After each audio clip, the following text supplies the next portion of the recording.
Welcome everyone, you're tuning into Engaging Walk. My name is Drake. And my name is Rubie. We believe in the power of walking together and talking together. It is a simple act to stay connected, and movement is key. Hey everyone, so thank you guys for tuning in. My name is Drake and this is Rubie over here with Engaging Walk. And so this week we did our Engaging Walk again in El Cajon. It's a lot more exploring for us to do and a lot more like unpacking, all that kind of stuff, and ranging furniture, all that stuff that comes with moving. So still a lot more for us to do. I would say that because we live literally in 3 towns, so or county. Well, no, not county. Yeah, it's like on cities. the border of 3 different cities: El Cajon, La Mesa, and then Santee. Yes. Yeah, so it's a little bit further east, northeast of like San Diego. It's a beautiful area, and like I said, we're still getting acclimated to the new environment. And Boba loves doing exploring with us, like finding new dog parks. She settled into one that she really likes, and yeah, so that's us right now. We're just loving this new neighborhood. And so without further ado, we are going to dive right into our content. So for the last couple of weeks, we have been discussing this idea, the notion of finding and navigating the one. And again, so those of you who might just be tuning in, what that's talking about or what that's referring to is this idea of finding the right person for you and navigating how do you find this a suitable person for you, a romantic partner. First episode, we talked a lot about investing in yourself in this series. So you bringing something to the table has a lot to do with finding the correct person and a suitable romantic partner for you. Second episode, we talked a lot about. When you want to help me out? Well, we're talking about asking big questions. Yes, there we go. Asking big questions. It was asking big questions and driving at a deeper understanding of who the person is and not shying away from potential red flags, things that you might need to work on, areas of compatibility and incompatibility.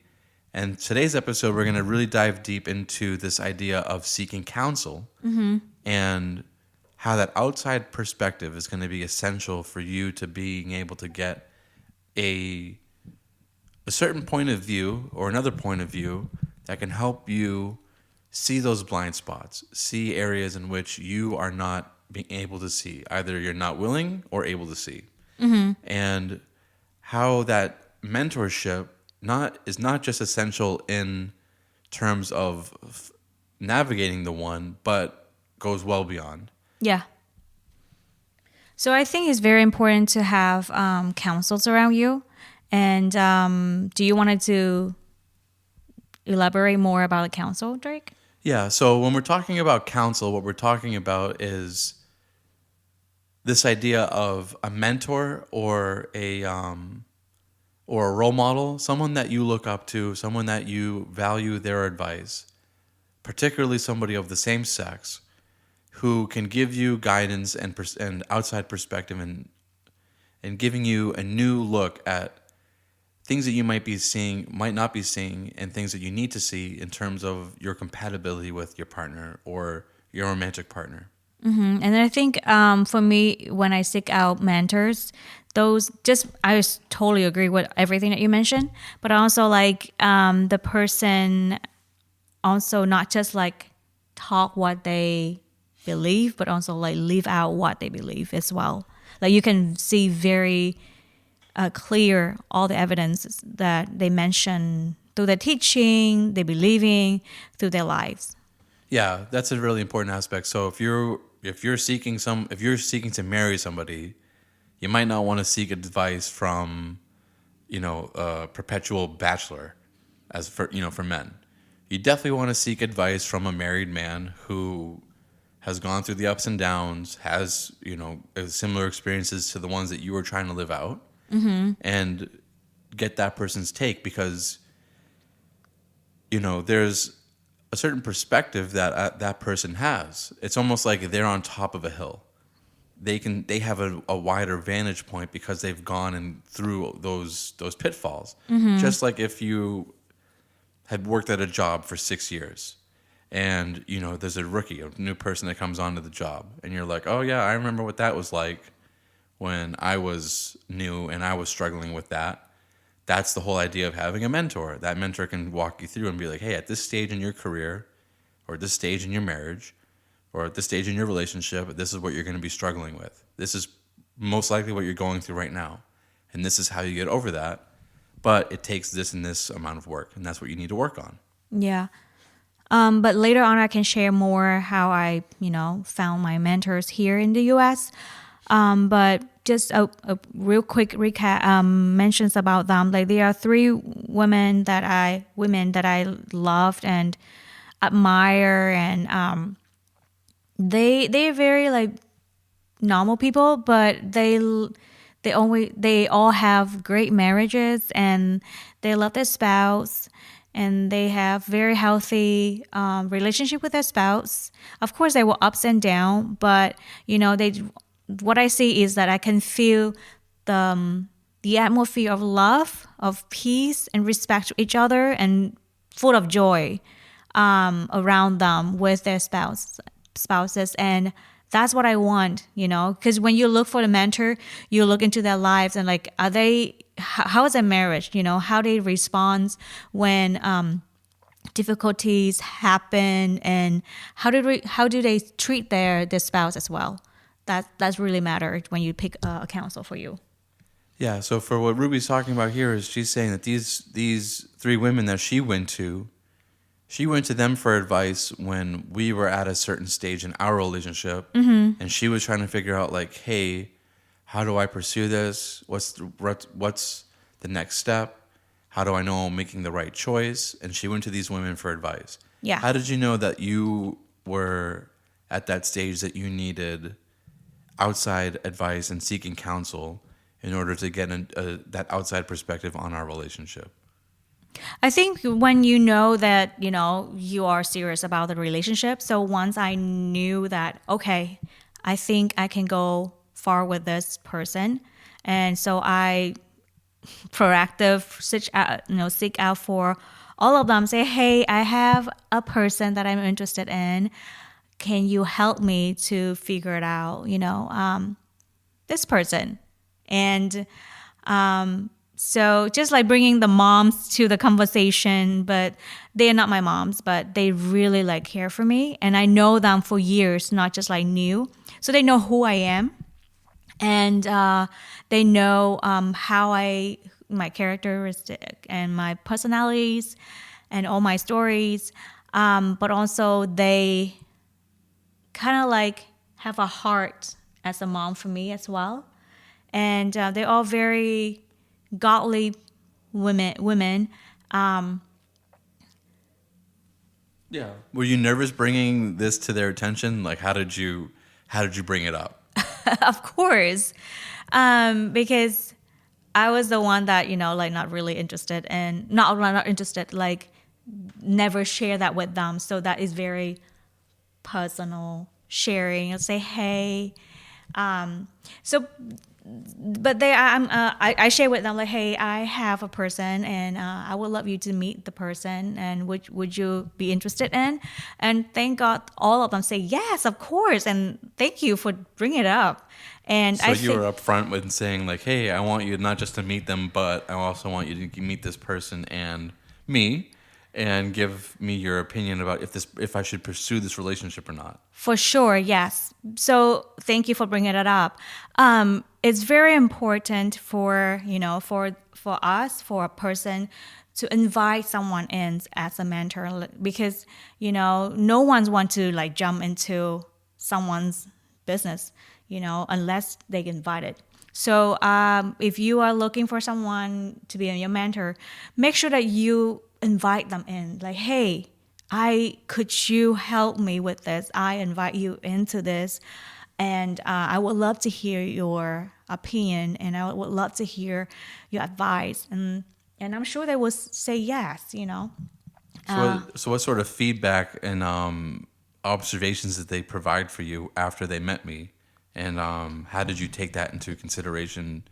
I mean, obviously we moved forward because we're married, but how did you take all that into consideration in making a decision?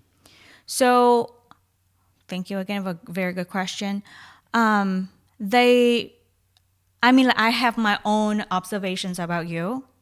And then, so I will introduce, well, first, number one, invite them into our spending time together instead of just two of us. I invite Drake to one of the women's house, which is the Garay. And so they both, see you in person. They both hung out with you. And then the other two, see you a little bit, because we went to church, we went to other activities. So they get to see Drake in person, and then after that, they can say, hey, would you like, have another time, just me and the woman, not like one on one. And then so they will bring up the questions, or they will bring up like, hey, well, again, I'm the one that Right. asking. So, what do you think about him? So they will share some questions that I already thought about him or observe, from him. But they also bring like, hey, have you considered this? And I seen this person. This is characteristic. This is what I observe. Have you considered this? Have you considered that?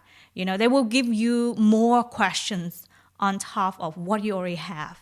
And so that would give you broader perspective on that person and broader understanding what you want from that person. Yeah. Okay.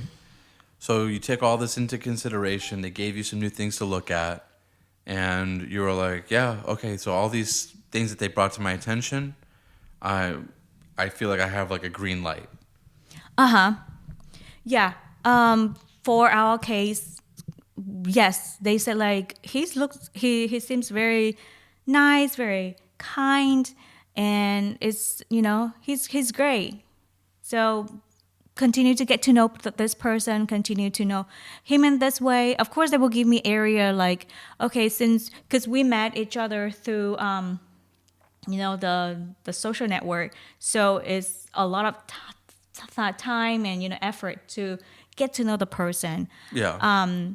So is of course we have area to work on, but I'm so grateful that they mentioned questions like, hey, consider how do you get to, so since you know this person, how do you consider to get him know deeper when you don't have a lot of time prior to this relationship? How do you continue to grow as a couple? On top of that, because he worked in the military, so he has underway and deployment, constantly. So how do you deal with that? Yeah, and like Ruby was alluding to, I don't really have any family here, and the only people that I do have are at work, and so I didn't really have a lot of the counseling and the mentors that she has here, because she has, in San Diego, she has a lot more family network, and she has a lot more friends and people she goes to church with and all that. And I pretty much just have people from work, before I met her. So I didn't really have that ability to reach out to people and be like, hey, what do you think of this woman that I'm dating, and how do you think I should pursue this? And I think, in terms of like seeking advice from family and friends, that wasn't really something that I ever really took into account before. Not that I didn't seek it, or not that I wouldn't listen to it when it was provided for me, but I wouldn't really seek it unless someone would give me some advice or someone would provide me an observation. Now, usually it was always like, good observations and things that I would take into consideration for, like, oh, these are valuable things that an ideal partner should have. Mm-hmm. And that went into a lot of the decision making that I went into for with Ruby, because, again, I didn't have anybody, so I'd always keep in mind, like in the past, of examples that I learned from other people and from like good advice, reading, looking at statistics, looking at like what makes a marriage work, and doing a lot of research on my own about that and taking more time to really consider all those factors was something that I used to make a good decision in moving forward with Rubie. One for me was an alignment of values, an alignment of faith, alignment in terms of how we think about family, how we think about taking care of parents, and then also just cultural and like even though we come from different, very, very different cultures, there's still a lot of cultural alignment in terms of like how we value family, how we value our parents, how we value manners, and then also how we think a lot about in raising children. So, and then one knowing that the person wants to have children, is another big one, and how you would raise them, and what sorts of things that you find valuable, and then sorts of things that you and each other both find that you would like to do in the future. Also, things that you would like to do in terms of like future plans, traveling, and timelines in terms of like where you want to live. All those things, luckily Rubie and I were a really good match in all those things. So all those like real world factors went into play for me.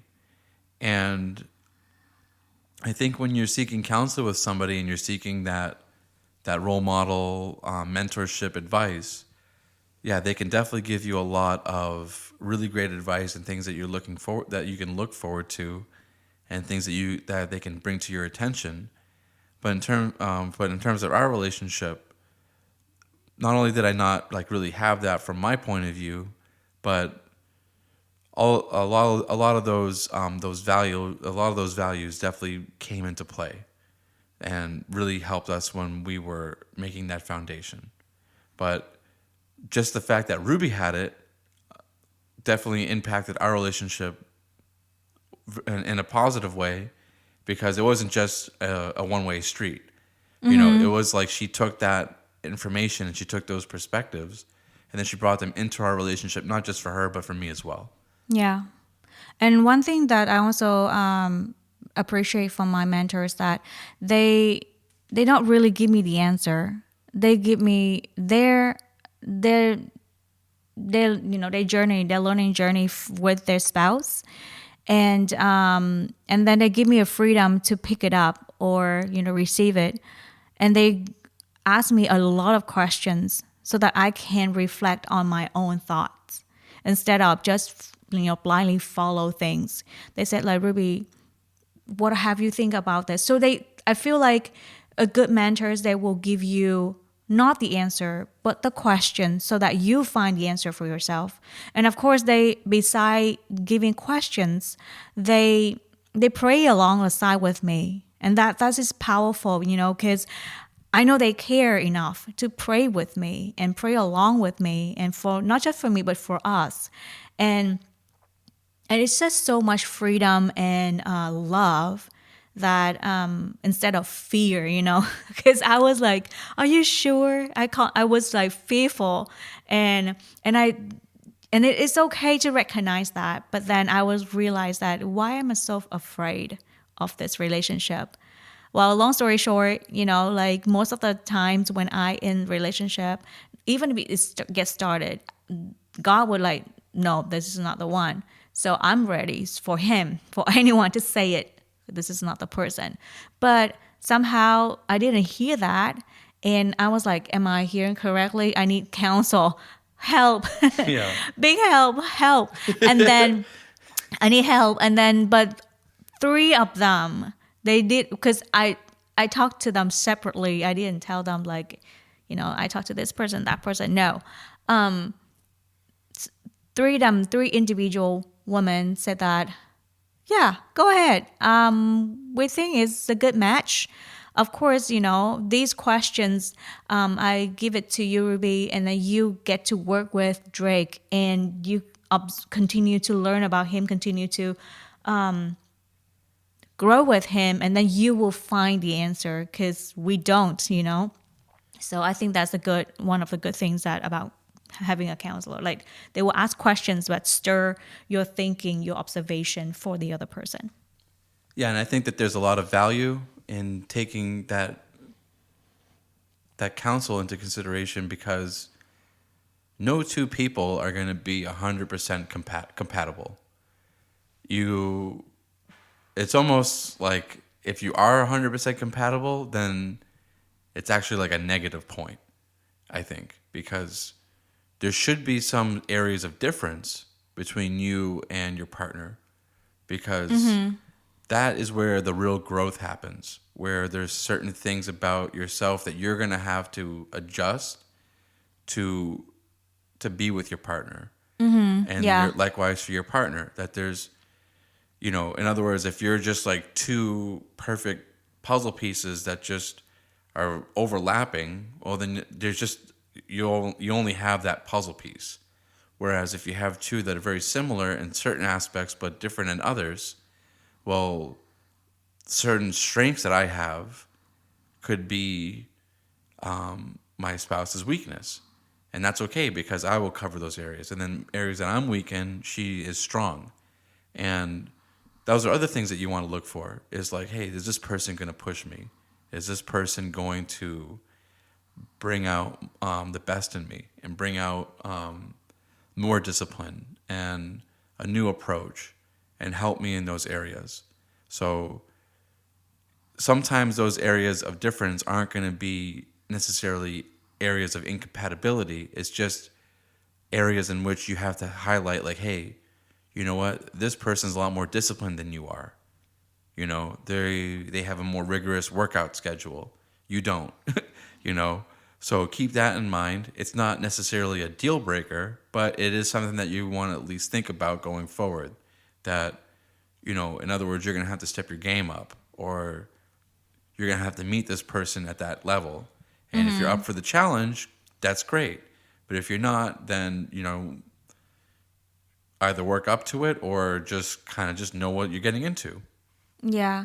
And also, like, the mentors also show you the blind spots that you cannot see from the other partner and the red flags, Sometimes we fall into love too fast and we're trying to ignore all the red flags and say, it's okay, we can get it through. But guess what? If you cannot deal with that now, while you are still dating, it's going to be harder when you get into the marriage. So better listen to those things, red flags and the blind spots, because the more that you can work before the marriage is the less work you're going to work after the marriage. Yeah, so there's definitely a balance there. You don't want to be like totally syncopated in everything where you're marrying and you're getting into a relationship with your mirror self. Or maybe you do, I don't know, but I think that doesn't really exist. And you don't want to meet and then, be totally incompatible and just make it work. Yeah. That's a recipe for disaster. So you want to take that all these things into consideration and make your best informed decision. But at least when you have an outside perspective, you can get those different points of view that you might have missed. Especially like how Rubie was saying, where you might be actively avoiding addressing the red flags. You might be just not seeing it, or they might be so subtle that a person that is more experienced in life, more experienced in relationships is like, yeah, I know what that is. That's what this is. And it's not a problem now, but it will be later on. And this is how you address it. And this is how you should be approaching it. And that experience and that outside counsel, that perspective is going to be really, really important. Mm-hmm.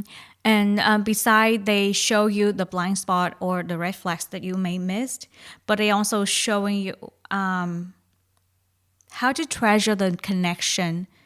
Like I remember, when we go some of the down moments in the dating, and one of the women, she constantly say, Rubie, but I see what like I see and I what I've observed like Drake is really care for you.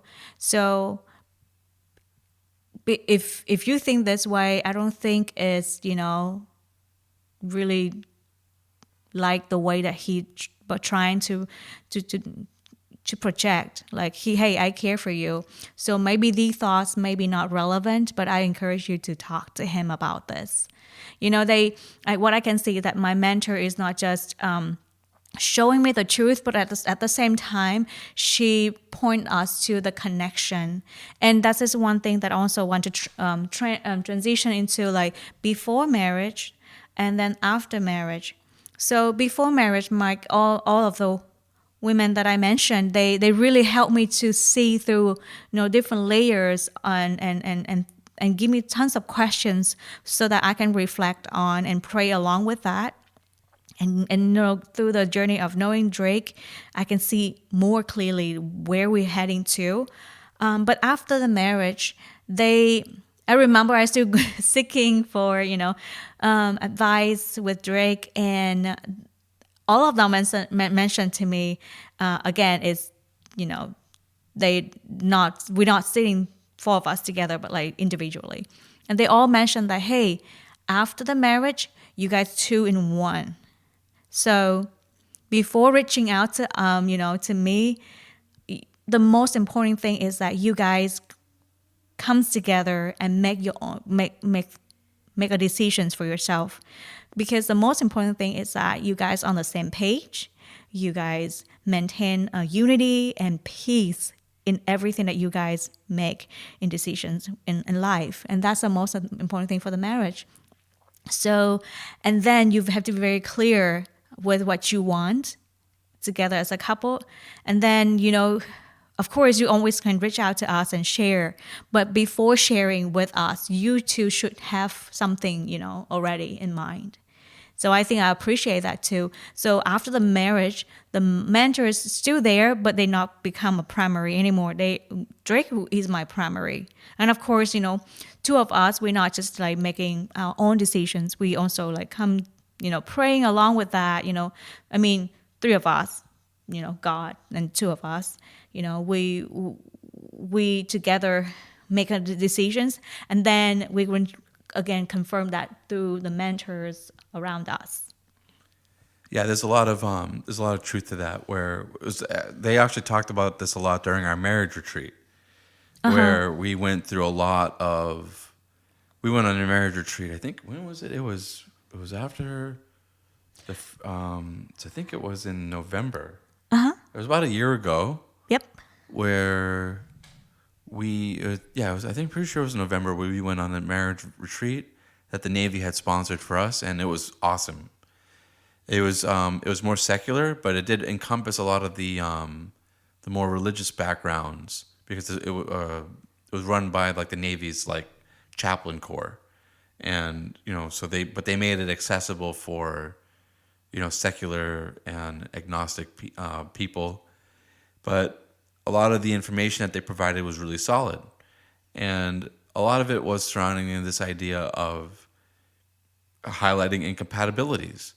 But they they were coming at it from the perspective of like, hey, you know what? Those areas of incompatibilities, it's too late. You're already married. Yeah. So before, when you're dating, it would have been a great idea to get to know that information and to be upfront about it and to learn it and make an informed decision about it, which is pretty much what this whole episode is about.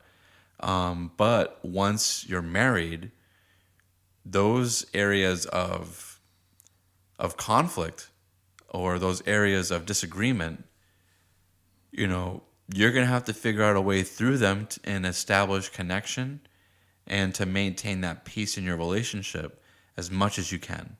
And then you can prioritize those areas of disagreement once you're married, because you're at that point of no return.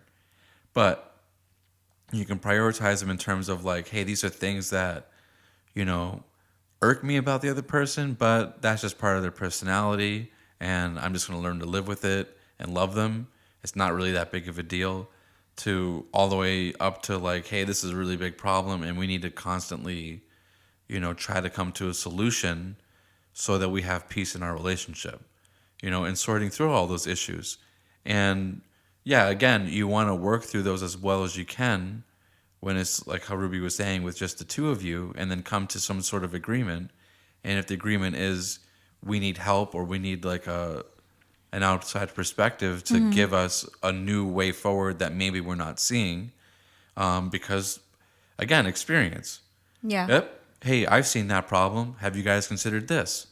You know, because when you're giving advice, and I know like lately I've been giving advice to married couples, but more like one on one, not with the couple sitting there, but with like the man asking me like, hey, this is what's going on in my marriage. What do you think I should do? Or like, what's your perspective on it?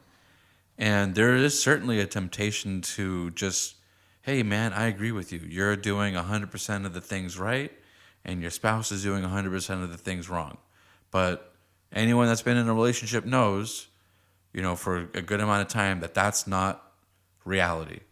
That there's always something wrong with somebody, because we're human. We all make mistakes. So finding that area of being like, hey, my friend, yes, those things that your partner was doing, or that your partner said, I can see how that hurts you, but the goal is still connection. You're married, so what sort of ways do you think that you can find a way forward? Have you tried writing to each other if you're having too much of a hard time communicating verbally in person? Oh, you tried writing to each other. Okay.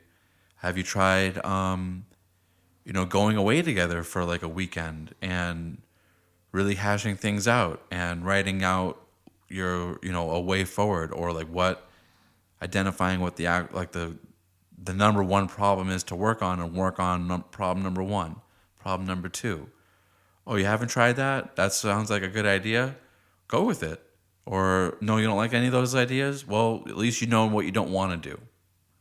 So there's a lot of advice. There's a lot of great people that you can go to that can bring perspectives when you're on the dating side and when you're on the marriage side. I think you brought up really like great points, that before marriage you have freedom to choose, but after the marriage you have a commitment to stay connected, and freedom is no longer an option. And I think because so many people that they already in commitment stage, and they still think, oh, I still have an option. No, you don't. You have an option to stay connected, to continue to love on that person, and to continue to work on that person. That is your option. And I think that, it's for aiming for the healthy relationship and marriage, I think that we need to change our mindset. Like, no, this person that I picked, that I chose, it will be my chosen person every single day. And it's not going to feel like it every single day, but this is my choice, and I'm going to work on that. Yeah, it can be really scary to feel rejected or to feel disconnected from a person that you have such a deep connection with in marriage. But you have to get through it, and you have to find a way through it, because on the other side of what's causing the disconnection is deeper connection, more security, more safety, and more understanding between each other. It's I think about this a lot in music too. When you play with a band, where there's moments where the music doesn't sound exactly correct, and it can be a lot of work to iron out those two measures, that those 3 seconds, those 4 seconds of where things are gray. They're not totally understood between everybody, and you can hear it. But on the other side of working through those 3 or 4 seconds is total syncopation and total alignment, and the music just sounds so much more beautiful when you work through those small problems that in one sense, you could just ignore it and be like, oh, it sounds good enough. Or you can take the approach of it's not exactly where it needs to be. But if we work on it, it will get there. It's just not going to be comfortable because clearly somebody or two or more people have a misunderstanding, So that's just true in life also, where when you have that dissonance, you have that disconnect, working through it on the other side is closer and closer to, perfection is not something that we can achieve, but we can keep getting closer and closer in music and in relationships and work, all the things that we do. I'm sure people can relate. There's always those tiny little areas of disconnect, but on the other side of them is a much more deep and profound understanding. So Yes. with that, we are going to dive into our assignment for this week. Yep. So this one's it takes a little bit of thinking, a little bit of reflection, but considering all these things that we've talked about today in terms of seeking out mentorship, having that outside perspective on relationships, I want you guys to think about a time in which, and I think this might be better given as an example. Let's say your dad or your mom was like, hey, this is Johnny, say you're a female, and such a boy, he always brought over pumpkin pie or apple pie whenever we had dinner. And that really says something about his character because, he doesn't come empty-handed. That shows selflessness. And juxtapose that to, Peter. Peter, this guy, he always shows up to the house empty-handed. He's always like digging his face inside the refrigerator. He's always looking for what he can get out of things, and that's just not a good look. We really don't like Peter. He might be treating you okay. Things might be pretty good, but that aspect of him is going to be of being selfish is going to rear its head later on in the relationship when you really count on him, and we just don't really like Peter. Well, your parents turned out to be right, and Peter was a jerk, and you should have gone with Johnny the whole time. Uh-oh. But you didn't listen. You ignored those red flags that other people were trying to bring to your attention. So think about that. Think about what happened, what sort of advice that you received in the past. How did you receive it? And how would you like to receive advice in the future? And who would you like to receive and aim for this advice from? Whether it be a pastor, a coworker, your father, your mother, somebody with whom you have like a lot of respect and meets all those criterias of like, hey, this person has a relationship that I would like, a mirror of that type of relationship. So think about that. Reflect on advice that you have received in the past. How did you receive it? And how are you going to look to receive that advice and to seek it out in the future? Yep. Well, we will leave you with the assignment, and that will be our Engage You Walk episode for Fighting the Counsel. And thank you again for spending time with us, tuning into our podcast. And again, if you find this helpful, please share with your friends, share with your neighbors, or whoever that you think that is going to be helpful for. And don't forget to subscribe and like our podcast. We thank you so much again for spending time with us, and thank you for all the views and support. We love you guys. All right, yeah, with that, I am Drake. And my name is Rubie. And we are Signing out. Bye.